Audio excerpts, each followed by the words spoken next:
రాయ్పూర్లోని pitch బ్యాటింగ్కు ఏమాత్రం సహకరించని ఉత్కంఠ భరిత పోరులో రాయల్ ఛాలెంజర్స్ బెంగళూరు అనుభవజ్ఞులైన ఆటగాళ్లు అద్భుత ప్రదర్శనతో విజయం సాధించింది.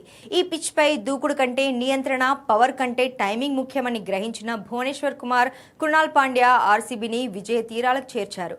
తొలుత బంతితో మెరిసిన భువనేశ్వర్ పిచ్ స్వభావాన్ని త్వరగా అంచనా వేసి రోహిత్ శర్మ, సూర్యకుమార్ యాదవ్ వంటి కీలక వికెట్లను పడగొట్టి ముంబై ఇండియన్స్ ను కట్టడి చేశారు. కేవలం వేగంపై ఆధారపడకుండా సరైన లెంగ్త్ బంతులతో బ్యాటర్లను ఇబ్బంది పెట్టిన భువి మోటివేషన్ కంటే క్రమశిక్షణే తన విజయ రహస్యమని చాటి చెప్పారు.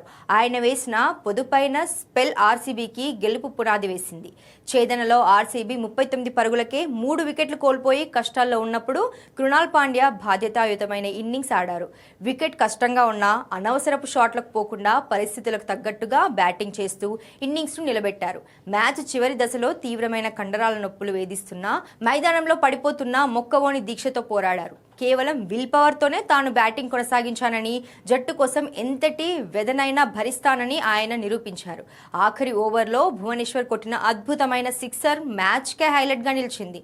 అనుభవం, సహనం, అలాగే పట్టుదల ఉంటే ఎంతటి క్లిష్ట పరిస్థితులనైనా జయించవచ్చని ఈ ఇద్దరు సీనియర్ క్రికెటర్లు నిరూపించి ఆర్సీబీకి కీలకమైన 2 పాయింట్లను అందించారు.